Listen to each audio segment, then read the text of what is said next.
ya en la teoría cinemática de movimiento rectilíneo. En la siguiente clase, que va a ser el miércoles con la ingeniera Nilda, van a dar los ejercicios de vectores que no pudieron desarrollar la clase anterior. Muy bien. Todos están pudiendo ver la presentación, ¿verdad? Voy a grabar.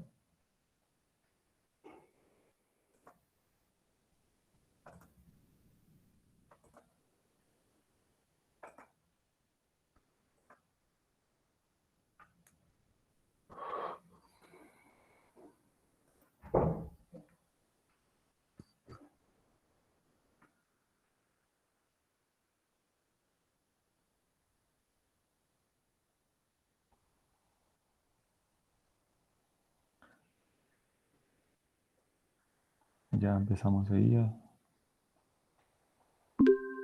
Bueno, ya estamos grabando, entonces la clase de hoy, como ya he dicho, consiste en la resolución de ejercicios de vectores, por un lado, y por otra parte, en la introducción a la teoría de la cinemática, específicamente del movimiento rectilíneo.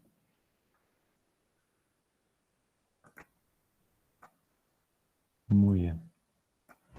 Acá tenemos un ejercicio planteado de vectores. Dice que un avión vuela a 400 kilómetros por hora cuando no hay viento. Y nos dice el ejercicio, si el avión mantiene el rumbo norte, es decir, si las aspas del avión están, digamos que dirigidas como para que el avión marche rumbo hacia el norte y sopla un viento desde el este que lo desvía 10 grados de su rumbo. Nos pide calcular la velocidad del viento reinante. Entonces, acá yo hice un gráfico vectorial para poder apreciar la situación, porque tenemos eh, dos velocidades. Tenemos la velocidad del avión que se dirige hacia el norte, ¿verdad? Que es dato, y luego tenemos el desvío que sufre esta velocidad del avión por causa del viento. La velocidad del avión se simboliza con v sub a, la velocidad del viento con v sub b, y este ángulo es el ángulo de desvío. Y esta velocidad es la velocidad resultante del avión y del viento. Entonces, yo puedo usar relación trigonométrica para calcular la velocidad del viento.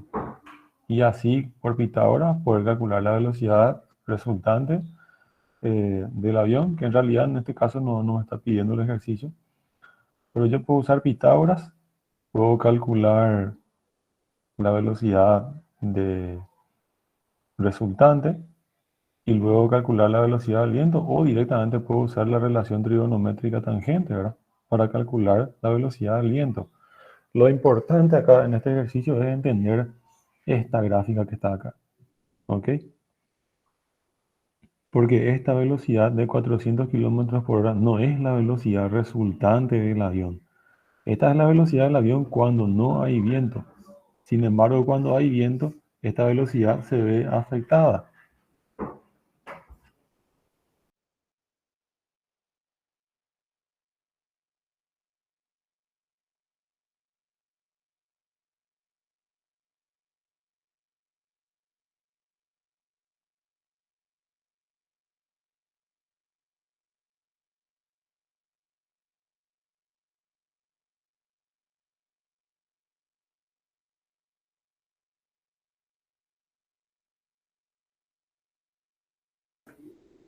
Bueno, entonces vamos a seguir ese procedimiento que yo había dicho. Vamos a calcular la velocidad resultante del avión que está en color rojo, ¿verdad?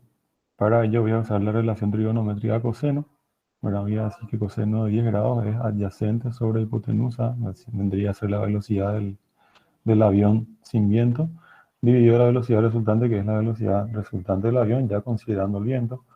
De acá despejo velocidad resultante, que es 406,17 metros por segundo. Luego con Pitágoras, ¿verdad? Yo sé que la velocidad resultante del avión es la suma de la raíz cuadrada de la suma de los cuadrados de la velocidad del avión y la velocidad del viento. Entonces yo despejo de acá la velocidad del viento, ahora que es la raíz cuadrada de la diferencia de la velocidad resultante del avión al cuadrado y la velocidad del avión sin considerar el viento. Bien, entonces esta diferencia me sale 70,53 metros por segundo. Esta es la velocidad con la que sopla el viento que hace que este avión se desvíe estos 10 grados. Esto que está acá gráficamente es importante entender. Porque si yo considero que esta velocidad de 400 es la velocidad resultante del avión, entonces no hay otra forma, no hay forma de resolver. Por algo el problema nos dice que el viento lo desvía 10 grados. Y esto es así, imagínense ustedes que quieren cruzar un río correntoso con una embarcación que tenga un timón, ¿verdad? ¿Saben lo que es el timón? El timón es esa especie de direccionador que tiene una embarcación. Supónganse que la embarcación tiene un motor de popa, motor de fuera de borda. Ese motor es impulsor y direccionador a la vez, ¿verdad? Entonces, como el río es correntoso, ustedes mantienen el timón del motor como para que cruce el río perpendicularmente y aceleran el motor y se van a dar cuenta que el rumbo que va a seguir esa embarcación no va a ser perpendicular al río, sino que va a tener una desviación con respecto a la perpendicular al río. Y esa es la velocidad resultante de la embarcación, que es resultante de la velocidad propia de la embarcación sin correntada y la velocidad del río, que vendría a ser la velocidad de la correntada. Bueno, algo similar ocurre acá, solamente que nuestro cuerpo no está desplazándose en el agua, sino más bien se está desplazando en otro fluido que es el aire. ¿Ok? ¿Comprendieron? Algo más sencillo inclusive sería hacer tangente de 10 grados es igual a velocidad del viento dividido velocidad del avión. Por lo tanto, velocidad del viento vendría a ser velocidad del avión por tangente de 10 grados y también voy a llegar al mismo resultado. 400 por tangente de 10 me da 70,53 metros por segundo. ¿Copiado? Sí, profe. La unidad de medida no es nomás la correcta del Ah, enunciado, sí, pero voy a cambiar. Acá en el enunciado tiene que ser metros por segundo. Metros por segundo. Bueno, ¿está? Vamos a pasar al siguiente ejercicio.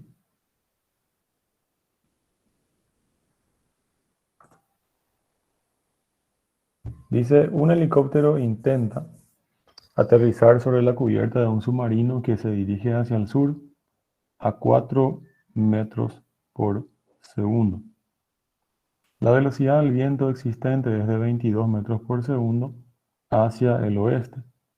Si a los ojos de la tripulación del submarino el helicóptero desciende verticalmente a 5 metros por segundo, encontrar la velocidad del helicóptero relativa al agua y la velocidad del helicóptero relativa al aire. Muy bien.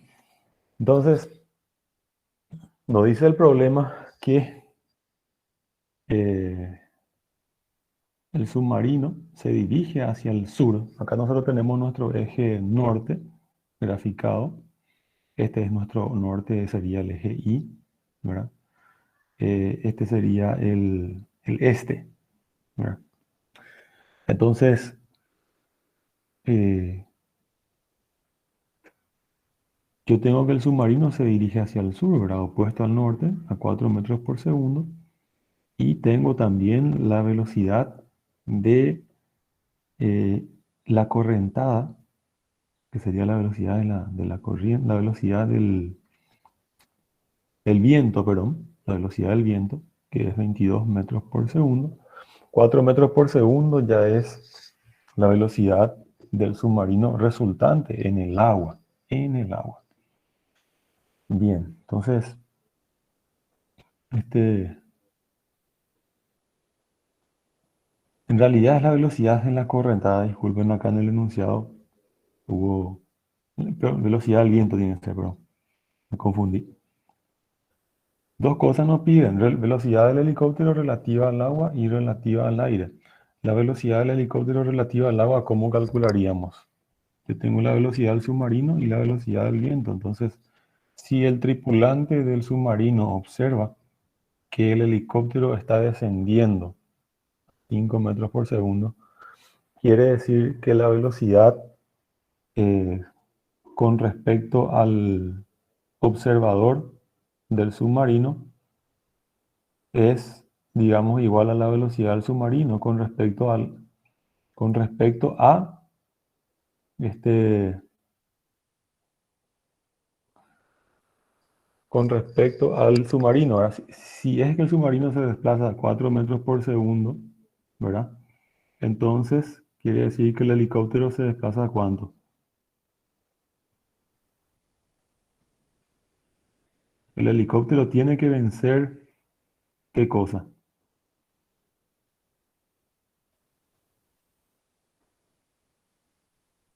El helicóptero tiene que vencer la velocidad del viento, ¿verdad? O sea, tiene que tener una componente de velocidad que sea opuesta a la velocidad del viento. ¿Cuánto es la velocidad del viento? Es 22 metros por segundo hacia el oeste, ¿verdad? Entonces, el helicóptero necesariamente tiene que tener una componente de velocidad en dirección opuesta a la velocidad del viento para que pueda dirigirse en la misma dirección que se dirige el submarino. Y además tiene que tener otra componente en la dirección sur igual ¿a quién? A la velocidad del submarino. ¿Ok? Entonces 22 y 4 tienen que ser la velocidad del helicóptero. ¿En dónde? En el aire, ¿verdad? En el plano, ¿verdad? En el plano X, Y, ¿verdad? Pero tiene que tener también una componente vertical. Ahora estamos tratando vectores en el espacio, ahora no son vectores en el plano, porque estamos hablando de tres direcciones, una vertical, y luego tenemos los puntos cardinales norte, sur, oeste, este. Por lo tanto, ya sabemos que en el plano el helicóptero tiene que desplazarse con una velocidad tal que tenga una componente este de 22 metros por segundo y una componente sur de 4 metros por segundo. Y en el aire una componente de 5 metros por segundo descendente. Entonces, la velocidad en el aire del helicóptero vamos a determinar simplemente haciendo la suma de los cuadrados. No sé si recuerdan la clase anterior de vectores. La suma de los cuadrados de las componentes de la velocidad que tiene que tener el helicóptero me va a dar la velocidad resultante del helicóptero con respecto al aire. Con respecto al aire. Entonces, yo tengo que hacer la raíz cuadrada de la suma de los cuadrados de las componentes que tiene que tener esta velocidad, que son componentes que justamente yo sombreé en color azul, ¿verdad? V sub h, que quiere decir velocidad del helicóptero en el eje X, V sub s, que vendría a ser la velocidad del submarino, que también equivale a la componente y de la velocidad del helicóptero, y V sub hz es la componente z de la velocidad del helicóptero. Entonces yo hago la raíz cuadrada de la suma de los cuadrados de estas velocidades y obtengo la velocidad del helicóptero en el aire, que es 22,91 metros por segundo. ¿Ok? Y con respecto al agua, ¿cuál sería la velocidad del helicóptero? Con respecto al agua, ¿cómo sería? ¿Cómo sería con respecto al agua?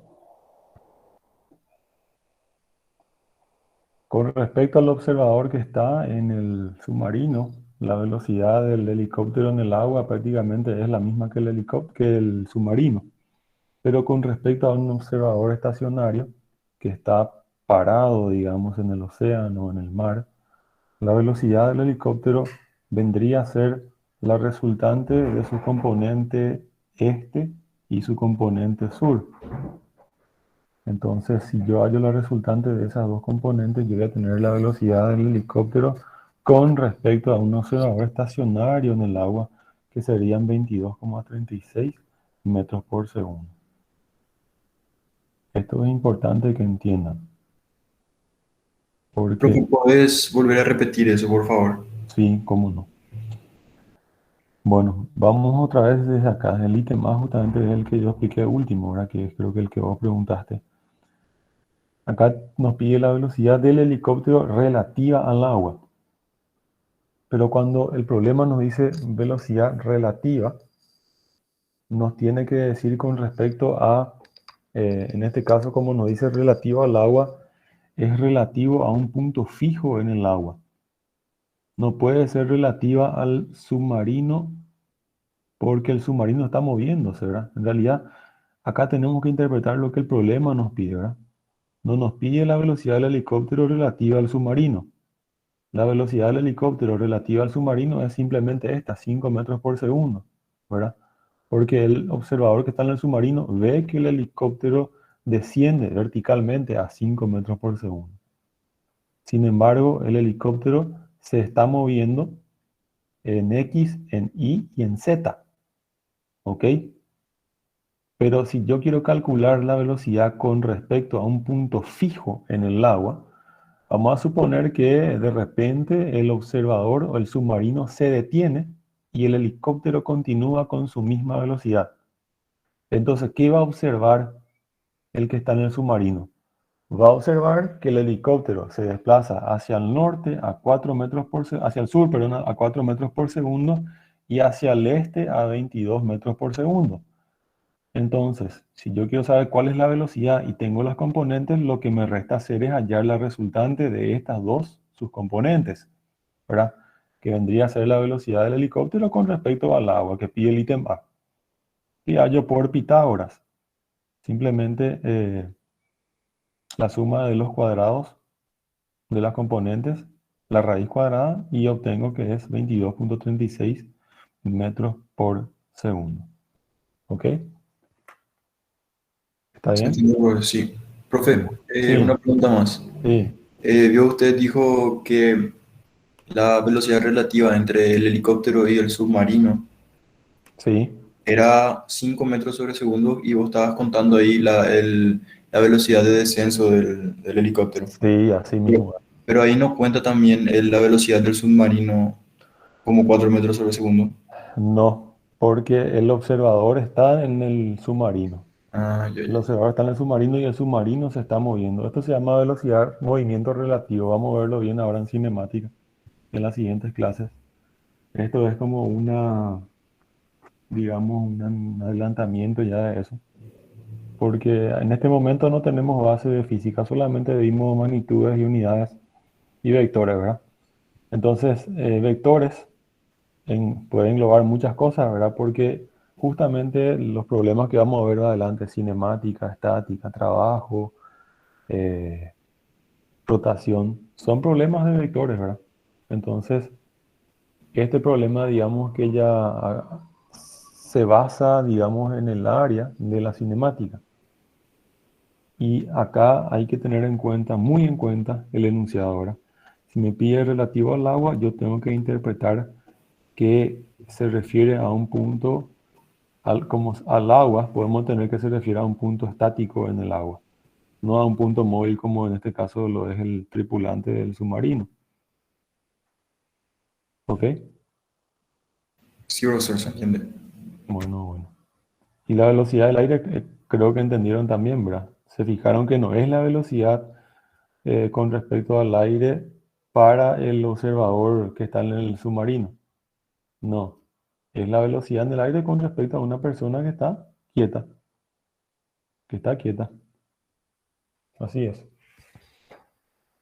Bueno, vamos a cerrar esta presentación y vamos a empezar cinemática. Un ratito.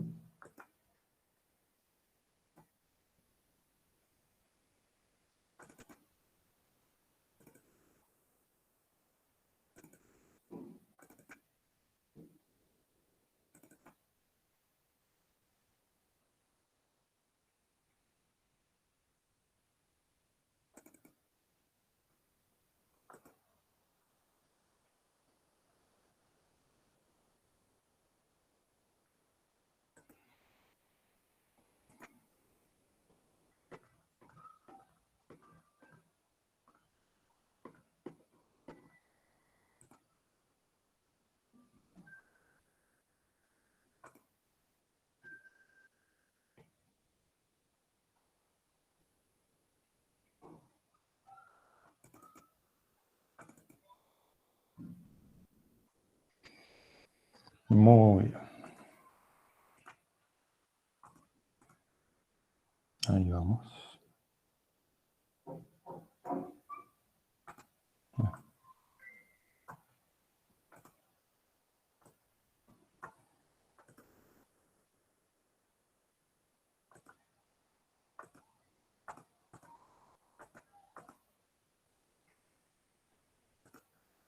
Ahí va.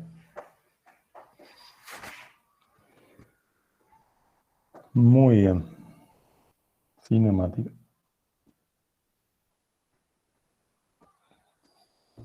¿Qué es la cinemática? Ustedes ya saben que la cinemática es la rama de la mecánica. La mecánica es una rama a través de la física que se encarga de describir el movimiento de los cuerpos sin considerar las causas que lo producen, que serían las fuerzas, ¿verdad? Todo movimiento de un cuerpo es causado por la acción de una fuerza. Pero en la cinemática nosotros vamos a estudiar específicamente el movimiento, no vamos a estar analizando las fuerzas que lo producen. ¿Ok?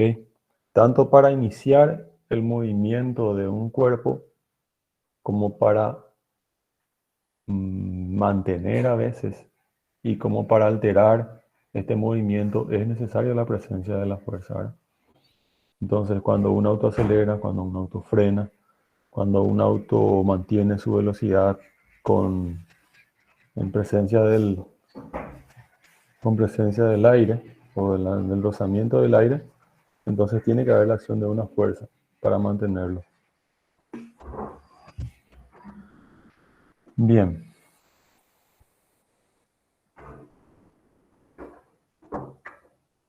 La cinemática no se estudia el movimiento de los cuerpos, pero ¿qué es el movimiento? ¿Cómo podemos escribir el movimiento? El movimiento podemos escribirlo de la siguiente manera. Un cuerpo se mueve cuando su posición varía con el tiempo, ¿verdad? Para definir la posición de un cuerpo o una partícula que lo represente, debemos establecer un sistema de referencias, que podría ser un sistema de coordenadas cartesianas. Así, la posición de la partícula es el vector cuyo origen coincide con el origen del sistema de coordenadas y cuyo extremo con el punto donde se encuentra la partícula en un determinado instante. Los cuerpos pueden moverse de distintas formas, pero básicamente podemos decir que un cuerpo puede tener movimientos de traslación, de rotación respecto a un punto o una combinación de ambos, ¿verdad? Existen no solamente un movimiento de traslación, sino que también existen movimientos de rotación o movimientos combinados. Por ejemplo, imagínense el movimiento de una pelota de fútbol. Una pelota de fútbol que es pateada por un jugador tiene dos tipos de movimientos combinados. Un movimiento de traslación y otro movimiento de rotación simultáneamente. ¿Ok? Vamos a iniciar nuestro estudio de la cinemática con el tipo de movimiento más sencillo que ya es conocido por ustedes, que en este caso sería el movimiento rectilíneo, en el cual la peculiaridad es que los vectores de posición, desplazamiento y aceleración son vectores colineares. Esta particularidad de este tipo de movimiento hace que su análisis sea relativamente sencillo y que no sea necesario tratarlo como vectores. Más bien nosotros vamos a plantear las ecuaciones del movimiento como ecuaciones algebraicas. ¿Ok? No vamos a tener que hacer un álgebra vectorial para analizar el movimiento, una álgebra vectorial compleja para analizar el movimiento de un cuerpo que se mueve en línea recta. Por eso decimos que es el movimiento más sencillo que existe, ¿verdad? Vamos a suponer que un vehículo se mueve por una pista recta, como se observa en esta figura que está aquí abajo. Tenemos un auto de Fórmula 1. Para estudiar su movimiento necesitamos definir un sistema de coordenadas. Elegimos que el eje X se oriente a lo largo de la trayectoria recta del auto, el origen o en el punto de partida. También debemos elegir un punto en el auto, digamos su extremo delantero, y representamos todo el vehículo con ese punto y lo tratamos como una partícula. En un instante de tiempo t1, luego de haber iniciado su movimiento, el frente del vehículo se encuentra en la posición x1. En un instante posterior t2 se encuentra en la posición x2. Definimos el desplazamiento delta x de la partícula, que en este caso representa el vehículo, sería el extremo delantero del vehículo, como el vector que une los puntos P1 y P2. Es decir, delta x es igual a x2 menos x1. Este desplazamiento se produjo en un intervalo de tiempo delta t, t2 menos t1. Definimos a la velocidad media. Ahora ya vamos a empezar a definir las cantidades, velocidad y aceleración, una vez definido ya el desplazamiento y el tiempo.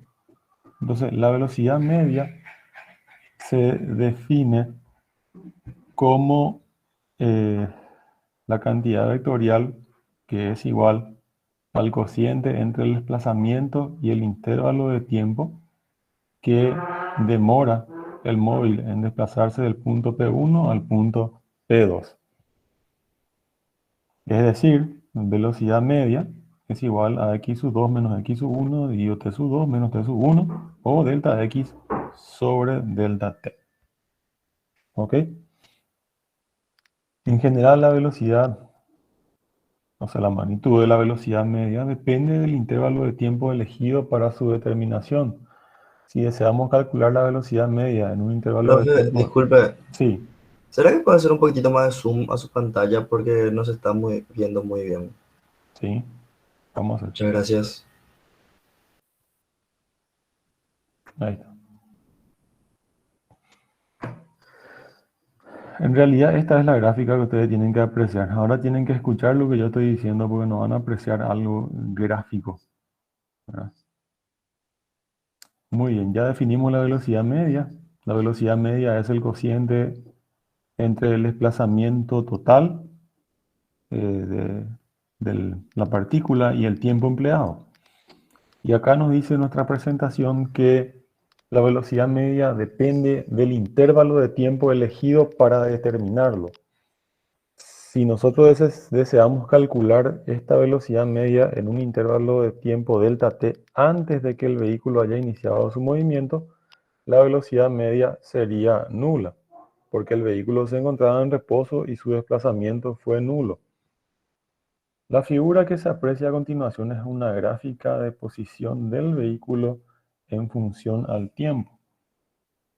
Es decir, una gráfica de posición x es igual a f de t. Ustedes seguramente ya vieron en análisis matemático y en función a x. Bueno, acá tienen algo similar, pero la variable dependiente vendría a ser x, la cual simboliza la posición de un movimiento rectilíneo en función del tiempo. O sea, la variable independiente aquí sería el tiempo. La curva de la figura no representa la trayectoria del auto. Esta es una línea recta como se observa en la figura anterior. Esta es la trayectoria del automóvil, es una línea recta. Acá nos aclara que esta curva que vamos a apreciar acá no es la trayectoria del automóvil, sino que esta curva que está aquí representa la posición de la partícula en función al tiempo. ¿Ok? Cuando el movimiento no es con velocidad constante, la posición en función al tiempo no es una línea recta, sino que es una línea curva, como vamos a ver. ¿Ok? Esta es una línea recta como se observa en la figura, como dijimos. Esta gráfica es una forma de representar visualmente cómo cambia la trayectoria del vehículo, cómo cambia la posición del auto con el tiempo. Los puntos P1 y P2 en la gráfica corresponden a los puntos P1 y P2 de la trayectoria del vehículo. Fíjense, acá tenemos en la gráfica tenemos la trayectoria del vehículo a la izquierda, en línea recta, ¿verdad? Este es el punto P sub 1, simbolizado con una P mayúscula, punto de partida, y punto, digamos, final del trayecto vendría a ser P sub 2, con P mayúscula. Y acá, esto se representa como P minúscula 1 y P minúscula 2 en la gráfica de posición en función al tiempo. ¿Ok? Estos son puntos dentro de la gráfica. Estos puntos tienen a su vez sus respectivas coordenadas. El punto P sub 1 minúscula tiene como abscisa X sub 1, que vendría a ser la posición del móvil en un tiempo T sub 1. Y el punto P sub 2 minúscula tiene como coordenadas X sub 2, que es la, digamos, abscisa o la posición de la partícula en el punto 2 en un tiempo T sub 2. Bien.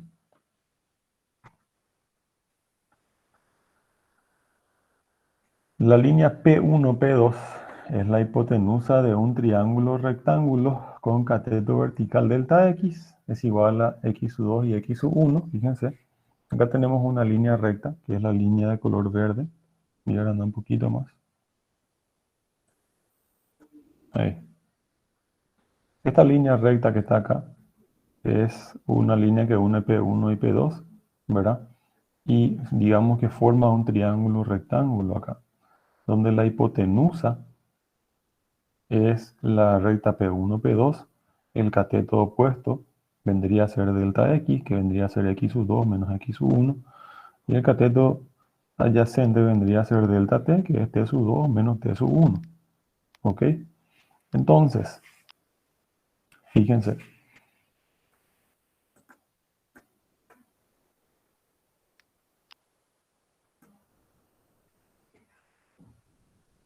La velocidad media depende solo del desplazamiento total. Fíjense, si yo quiero calcular la velocidad media de este móvil en este tiempo delta t, de t sub 1 a t sub 2, la velocidad media simplemente será la tangente del ángulo de este triángulo, rectángulo, de este ángulo que está aquí.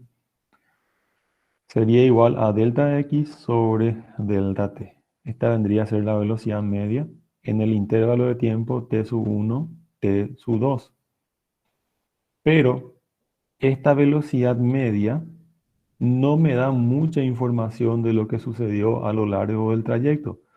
¿Qué sucede si, por ejemplo, la diferencia t sub 2 menos t sub 1 son 30 minutos? Entonces la velocidad media, que va a ser delta x sobre delta t, simplemente me va a dar, como el nombre lo dice, una velocidad media. No me va a dar mucho detalle de lo que sucedió durante el trayecto. Porque imagínense que X sub 2 es, digamos, asunción y X sub 1 es encarnación. Entonces, si yo calculo la velocidad media, quizás me salga, qué sé yo, 70 kilómetros por hora. Pero durante mi trayecto, mi velocidad no se mantuvo constante en 70 kilómetros por hora, sino que nuestra velocidad fue variando a lo largo del tiempo. Se incrementó, se redujo, el móvil se detuvo, quizás retrocedió, luego volvió a avanzar, etcétera, etcétera. Y la velocidad máxima no voy a poder obtener a través de la velocidad media, y la velocidad mínima es muy probable que haya sido cero en algún momento, en alguna lomada, en algún reductor, ante una parada de emergencia, etcétera, etcétera. Entonces, esta velocidad media no me da mucha información respecto a lo que sucedió con el móvil durante este trayecto, sino que hay una velocidad denominada velocidad instantánea que me sirve para calcular la velocidad en un instante. Y un instante en física no tiene duración. Es decir, yo quiero calcular la velocidad instantánea o la velocidad que tenía el móvil en el punto P sub 1, entonces, ¿qué es lo que tengo que hacer? Tengo que hallar la relación delta x sobre delta t cuando el intervalo de tiempo delta t tienda a cero, o sea, muy pequeño. por más que el intervalo delta t sea pequeño, eso no quiere decir que el cociente de delta x sobre delta t sea pequeño, sino más bien como delta x es función de delta t, entonces hará que delta x también se vea reducido, y el cociente de dos números pequeños no necesariamente me tiene que dar un número infinitamente pequeño, sino que me va a dar un número concreto, un número, digamos, más tangible. Entonces la velocidad instantánea del móvil en este punto vendría a ser igual al límite de delta x sobre delta t cuando el intervalo de tiempo delta t tiende a cero. Límite de una función, creo que ustedes ya pudieron ver quizá la teoría con el ingeniero Alonso. Y además de esto, la velocidad instantánea de un móvil también se puede definir como la derivada de la posición en función al tiempo. Van a ver después el concepto de derivada, que la derivada es la pendiente de la recta tangente a la curva en el punto. ¿Vale? Muy bien. Ok. Hay ocasiones en que la velocidad media es lo único que necesitamos saber acerca del movimiento de una partícula, ¿verdad? Pero, como les dije, no sirve de mucho. Siempre la velocidad instantánea es más útil, ¿verdad? Acá está todo lo que explicamos, ¿verdad? ¿Cómo se mide la velocidad? ¿O cuál es su unidad de medida? En el sistema internacional, la velocidad se mide en metros sobre segundo. Unidad de longitud sobre unidad de tiempo. Y también vamos a encontrarlo muy a menudo medida en kilómetros por hora. ¿Verdad que digamos que son prefijos de las unidades del sistema internacional? Una hora tiene 3.600 segundos y un kilómetro 1.000 metros. Entonces ustedes tienen que saber convertir, por ejemplo, metro segundo a kilómetro por hora o viceversa. Bien. ¿Cómo vamos a definir la aceleración? La aceleración, aquí es igual. La aceleración es la variación de velocidad en función al tiempo y se mide en metros sobre segundo al cuadrado. ¿Ok? Cuando la velocidad de una partícula varía con el transcurrir del tiempo, se dice que la misma está acelerada, o sea, la partícula está acelerada.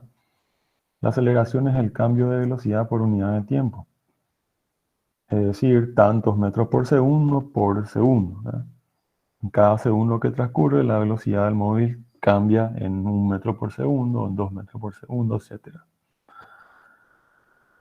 Supongamos que el vehículo de nuestra figura en el instante t1 posee una velocidad instantánea v1 y en el instante t2 una velocidad instantánea v2. Entonces definimos la aceleración media del vehículo como sigue. La aceleración media es igual a v2 menos v1 dividido t2 menos t1, o delta v, que es variación de velocidad, dividido variación de tiempo. De manera análoga a la velocidad, también podemos definir la aceleración instantánea como el límite de la velocidad en función al tiempo cuando el intervalo de tiempo tiende a cero. Es decir, la aceleración instantánea es el límite de la aceleración media cuando delta t tiende a cero. Bueno, ahora vamos a empezar con el movimiento rectilíneo uniformemente variado. El movimiento acelerado más sencillo es el rectilíneo con aceleración constante. En este caso, la velocidad cambia al mismo ritmo todo el tiempo. Se trata de una situación muy especial, aun cuando ocurre a menudo en la naturaleza. Un cuerpo que cae tiene aceleración constante si los efectos del aire no son importantes. Lo mismo sucede con un cuerpo que se desliza por una pendiente o sobre una superficie horizontal áspera. O sea que hay casos en la naturaleza en los que se tiene este tipo de movimiento variado en línea recta, ¿verdad?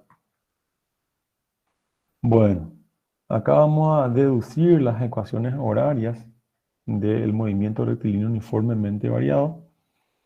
Para ello vamos a hacer uso de las herramientas que ya conocemos. Aceleración media, que es igual velocidad 2 menos velocidad final menos velocidad inicial, dividido tiempo final menos tiempo inicial. En el movimiento rectilíneo uniforme, la aceleración media es la misma para cualquier intervalo de tiempo. En la ecuación 1 hacemos aceleración media es igual a aceleración, t sub 1 es igual a tiempo inicial es igual a 0, tiempo final igual al tiempo, velocidad sub 1 va a ser igual a v sub 0, velocidad inicial, velocidad 2 tendría que ser la velocidad en cualquier instante. Y vamos a tener lo siguiente. Aceleración en cualquier instante es igual a velocidad final menos velocidad inicial dividido el tiempo empleado. Si yo despejo acá la velocidad, entonces obtengo que velocidad es igual a velocidad inicial más aceleración por tiempo. Esta es la ecuación horaria de velocidad para el movimiento rectilíneo uniformemente variado. Está sombreada en amarilla la ecuación horaria que dedujimos. Bien, la velocidad media es igual a x sub 2 menos x sub 1 dividido t sub 2 menos t sub 1. Si nosotros en esta ecuación 2 hacemos lo siguiente, t sub 1 es igual a 0, t sub 2 es igual a t, x sub 1 es igual a x sub 0 y x sub 2 es igual a x, tendremos cuánto sigue, tendremos que la velocidad media es x menos x sub 0 dividido t. Llamémosle ecuación número 3. Y cuando la aceleración es constante, podemos afirmar lo siguiente, que la velocidad media es el promedio de la velocidad inicial y la velocidad final. Solamente esto es válido cuando el movimiento es uniformemente acelerado o cuando la aceleración es constante, que es lo mismo. Bien, llamémosle ecuación número 4. Ahora lo que hacemos es sustituir la ecuación 4 en la ecuación 3 y vamos a tener la siguiente igualdad. V sub 0 más V dividido 2, velocidad inicial más velocidad en cualquier instante dividido 2 es igual a posición en cualquier instante menos posición inicial dividido tiempo. De acá yo tengo que despejar X, ¿verdad? Entonces, ¿qué es lo que voy a hacer? Voy a despejar X, T pasa multiplicando y tengo que X va a ser igual, o posición en cualquier instante, va a ser igual a posición inicial más velocidad inicial por el tiempo más media aceleración por el cuadrado del tiempo. A esta ecuación se la denomina ecuación horaria de posición. Muy bien, si yo de esta ecuación horaria de posición despejo el tiempo es igual a velocidad final menos velocidad inicial dividido aceleración, y lo sustituyo en la ecuación horaria de posición para así obtener la denominada ecuación de Torricelli, la cual expresa la velocidad en función del desplazamiento. Yo este tiempo despejo en la ecuación de velocidad en función al tiempo, y luego de hacer la reducción de términos y asociación de términos, voy a llegar a esta ecuación que tengo aquí. Velocidad, ¿a qué va a ser igual? Velocidad al cuadrado, o sea, velocidad en cualquier instante elevada al cuadrado, es igual a velocidad inicial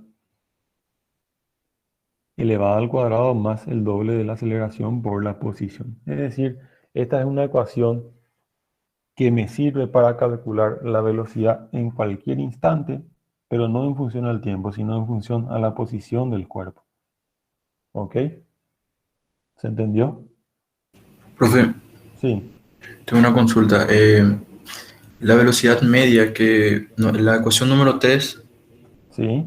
esa velocidad media corresponde al movimiento rectilíneo uniforme, no variado. Variado es. En realidad acá faltó nomás poner la B, ¿verdad? Pero se entiende que estamos hablando, ¿verdad? De movimiento rectilíneo uniformemente variado, ¿verdad? Acá está el título grande. Falta poner una B nomás acá. Ok, Acá profe. la- Entonces, ah, esa se relaciona con la ecuación 4 para sí, sacar la ecuación de ecuación. posición. Sí, ecuación de posición en función al tiempo. Solo así se puede llegar, ¿verdad? De esta forma, por este método, ¿verdad? esto se cumple. Esto es un poco difícil de entender, pero vos podés hacer una gráfica de velocidad en función al tiempo, ¿verdad? Que vendría a ser esta, como esta que está acá, ¿verdad? Velocidad en función al tiempo, tenés una recta inclinada con respecto al eje de abscisas. Y acá vos podés verificar que se cumple esta ecuación, ¿verdad? Que la velocidad media, que vendría a ser delta x sobre delta t, va a ser igual a la semisuma de la velocidad inicial y la velocidad final. Entonces, al igualar esto, sacamos la ecuación horaria de posición.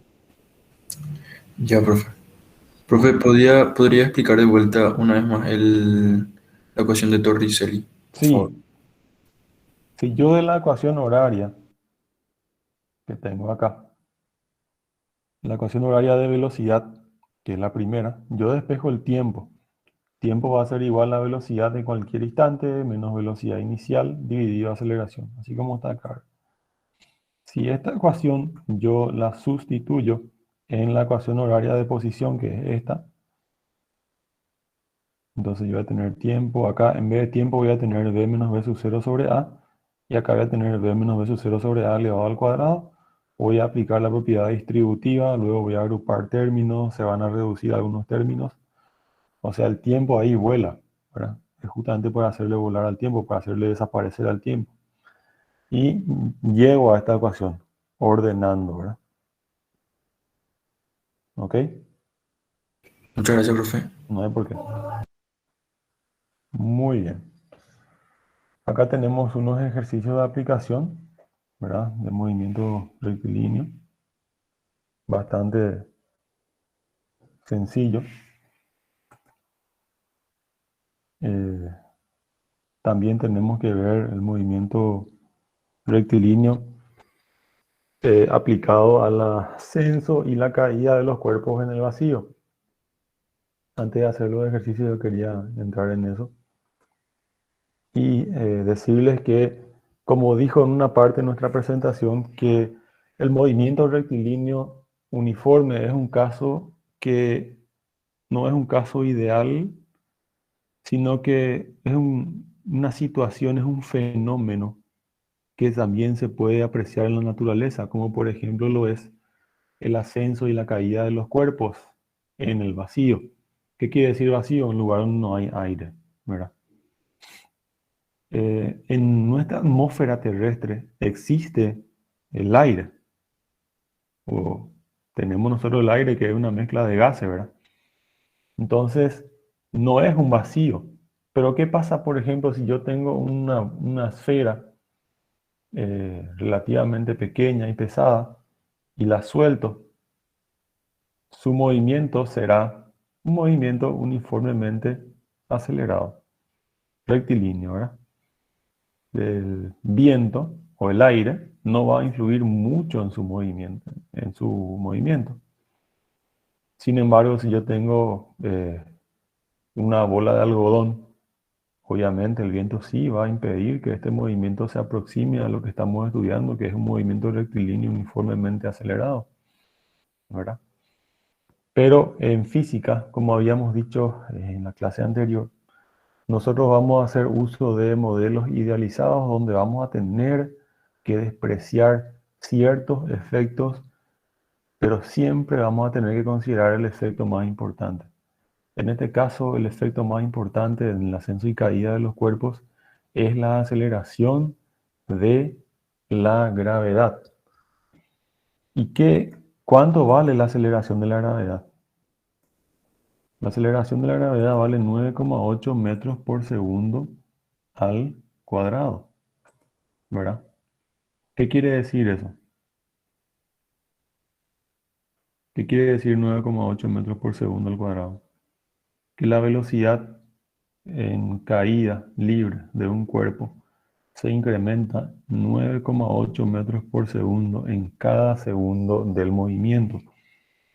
Es decir, si por ejemplo yo me tiro de un edificio de cierta altura, en el cual voy a estar 5 segundos de movimiento, ¿verdad? En el primer segundo ya mi velocidad va a ser de 9,8 metros por segundo. En el segundo, vamos, si consideramos g igual a 10 metros por segundo al cuadrado, entonces en mi primer segundo, mi velocidad va a ser de 10 metros por segundo. En el segundo, en el segundo 2 de mi movimiento, mi velocidad ya sería, mi velocidad instantánea sería de 20 metros por segundo. En el tercer segundo, 30 metros por segundo. En el cuarto segundo, 40 metros por segundo. Y en el quinto segundo, 50 metros por segundo. Y 50 metros por segundo por 3,6 serían 180 kilómetros por hora. Es por eso que es muy peligrosa una caída. ¿Por qué? Porque la aceleración de la gravedad es una aceleración importante. Es un efecto muy importante que no puede ser despreciado en el movimiento de los cuerpos. Sin embargo, si yo tengo un martillo que dejo caer en la atmósfera terrestre, voy a tener dos efectos que considerar: el efecto de la gravedad y el efecto del aire. ¿Cuál de los dos efectos ustedes piensan que se puede despreciar y cuál no? El del aire se puede despreciar, pero la gravedad no. Exactamente. Entonces, eso es lo que nosotros vamos a hacer. No vamos a despreciar el efecto de la gravedad, pero el efecto del aire sí podemos despreciarlo. Profe, ¿usted ¿Sí? está presentando algo? No, no estoy presentando nada, estoy compartiendo nomás con ustedes. Dale. Estoy hablando. Bien, entonces, eso es, ¿verdad? Y con respecto al ascenso y la caída de los cuerpos, eso se estudió hace muchísimo tiempo atrás. Los griegos, los filósofos, fueron los primeros pensadores que empezaron a estudiar este movimiento y ellos tenían una teoría.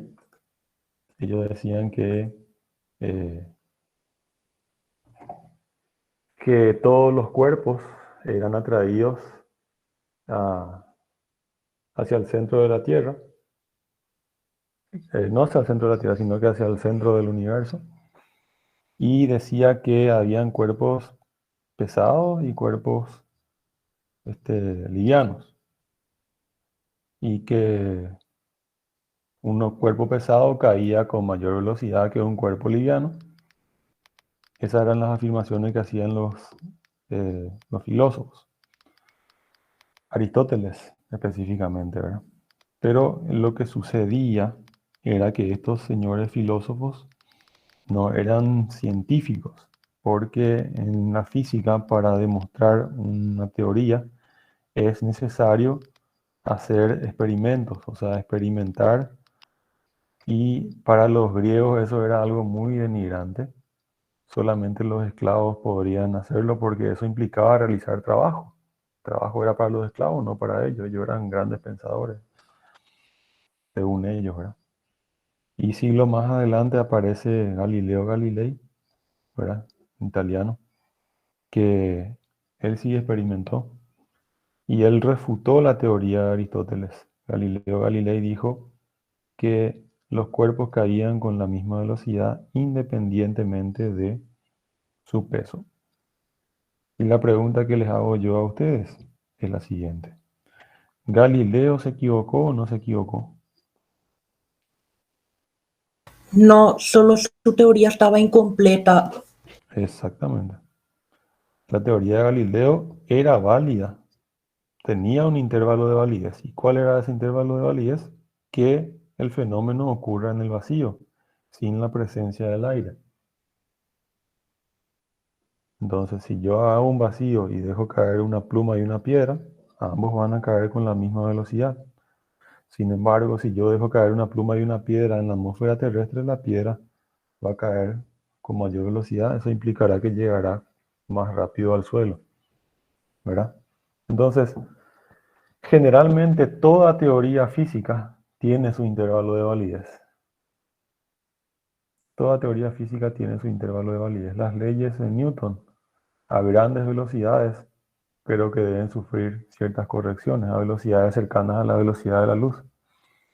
Entonces, eh, también tenemos que saber que lo que vamos a estudiar ahora tiene también su intervalo de validez. Nosotros vamos a estudiar ascenso y caída de los cuerpos, movimiento horizontal, pero sepan que lo que nosotros vamos a analizar tiene un intervalo de validez y ese intervalo de validez ocurre cuando estamos despreciando el rozamiento del aire o la fricción del aire.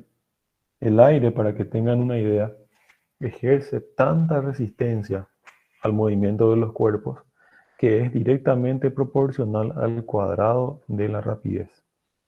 Es decir, alguno de ustedes seguramente anda en moto, o tiene moto, o se subió en una moto, o manejó una moto.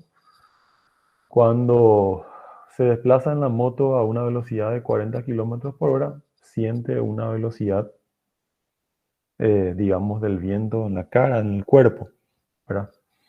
Esa velocidad no es la velocidad del viento, sino que es la velocidad de la moto, que hace que se sienta como que el viento le sopla al conductor, ¿verdad? Y a eso también se le podemos denominar resistencia del aire, ¿verdad? Porque el aire presente en la atmósfera terrestre impide o genera una cierta resistencia para que para que se muevan los cuerpos. Pero ¿qué pasa si ahora el ciclista duplica su velocidad? Se va de 40 a 80 kilómetros por hora. ¿Qué pasa con la fuerza de resistencia del aire? La fuerza de resistencia del aire, en vez de duplicarse, se cuadruplica, porque es directamente proporcional al cuadrado de la velocidad, esta fuerza de resistencia del aire.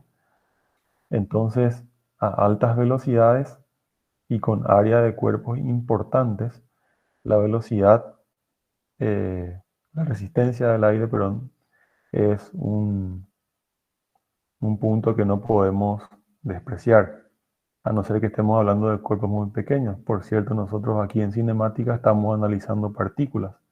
Una partícula en física no tiene dimensión, ¿ok? Cuando estudiamos un vehículo, un auto, un tren, lo que sea, nosotros simplemente consideramos un punto representativo de ese cuerpo, ¿verdad? Pero esto no quiere decir que el aire no ejerza una resistencia contra ese punto de movimiento que representa el cuerpo. ¿Ok? Muy bien. La aceleración de la gravedad también varía, no es constante. Su medición de 9.81 metros por segundo es bastante precisa, pero es a nivel del mar. Pero ¿qué pasa si yo me voy alejando, me voy elevando con respecto al nivel del mar? Ocurre que esta aceleración de la gravedad va disminuyendo. ¿Por qué? Porque esta aceleración de la gravedad es inversamente proporcional al cuadrado de la distancia entre el centro de la Tierra y la posición del cuerpo. Es decir, el cuerpo va incrementando su elevación y la aceleración de la gravedad va disminuyendo. Pero para nuestro estudio, esta aceleración de la gravedad no se verá muy afectada debido a que el radio de la Tierra es de más de 6.000 kilómetros. Entonces, 6.370 kilómetros creo que es el radio terrestre. Entonces, para una altura de 100 metros por encima del nivel del mar o 300 metros, esta aceleración va a variar, pero ínfimamente. Entonces, no vamos a tener en cuenta esa variación en nuestro análisis. ¿Ok? Y el valor que vamos a usar en la aceleración va a ser el que nos indique el enunciado. Y si el enunciado no nos indica ningún valor, nosotros vamos a considerar que la aceleración de la gravedad vale 9,8 metros por segundo. ¿Ok? Bien. Vamos a hacer un ejercicio. Dice, un automóvil y un camión. Voy a compartir otra vez.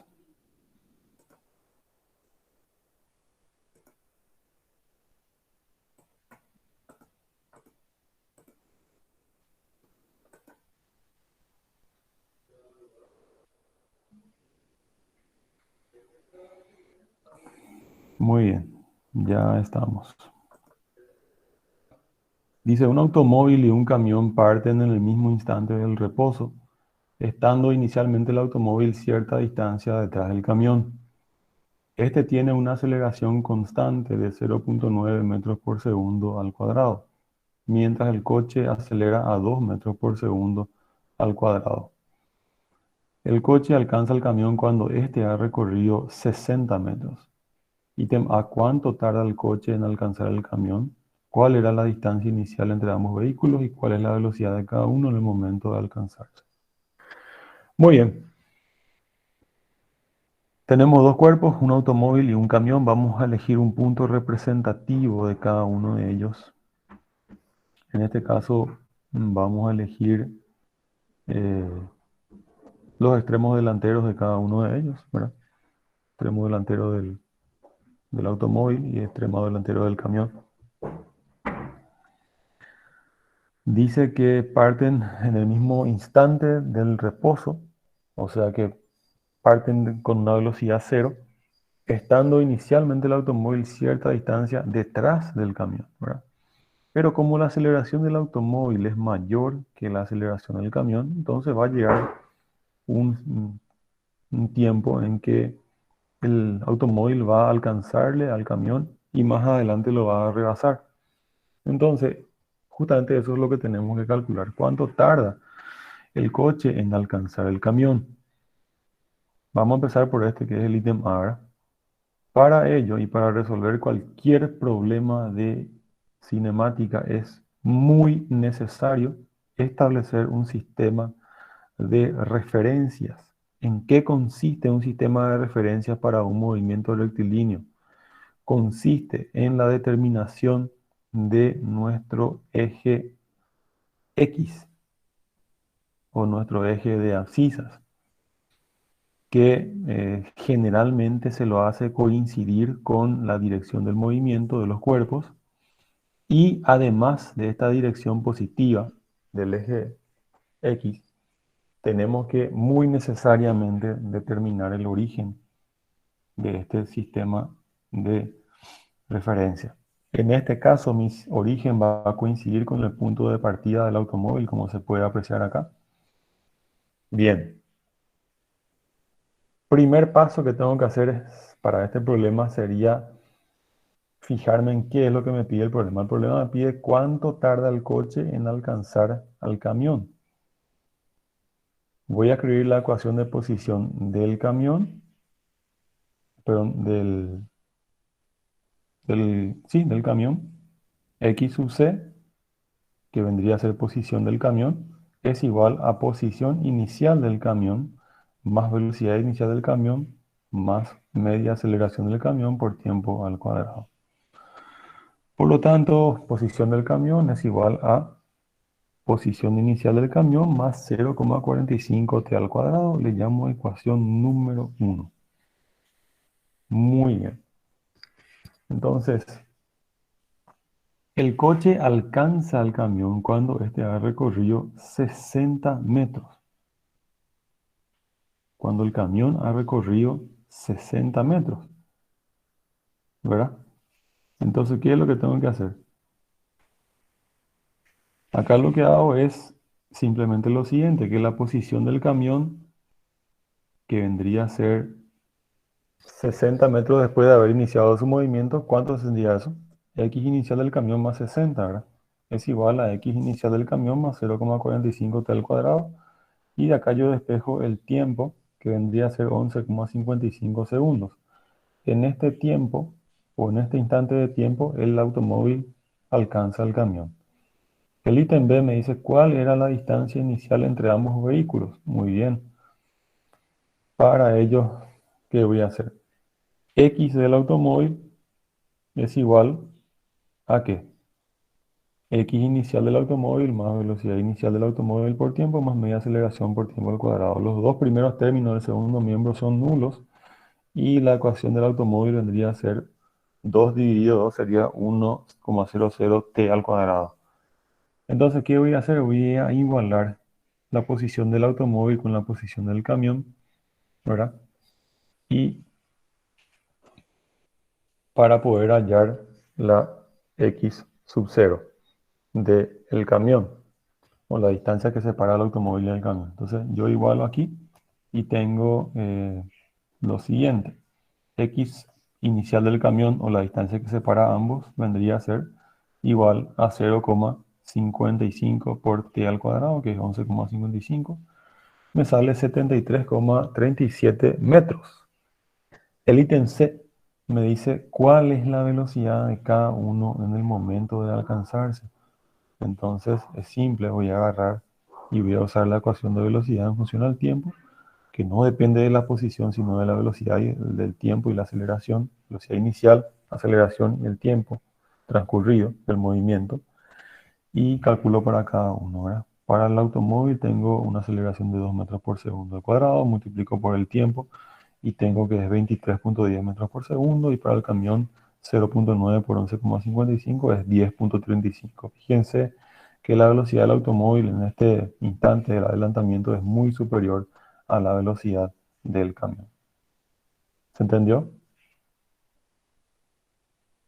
Sí, profe. Sí, profe. Perfecto, perfecto, perfecto, perfecto. Muy bien. Entonces, eso es lo que estaba previsto para la clase de hoy, que es movimiento rectilíneo uniformemente variado. En la siguiente clase van a ver ejercicios de aplicación de esto, y en la siguiente clase ya vamos a empezar a dar movimiento parabólico, que es movimiento en un plano, y movimiento relativo, que es justamente lo que tocamos hoy al resolver ese ejercicio de vectores. ¿Está? ¿Alguna consulta? Profe, ese Sí, documento que compartió, ¿ese usted sí. va a alzar en Classroom? Sí, voy a hacer. Voy a hacer.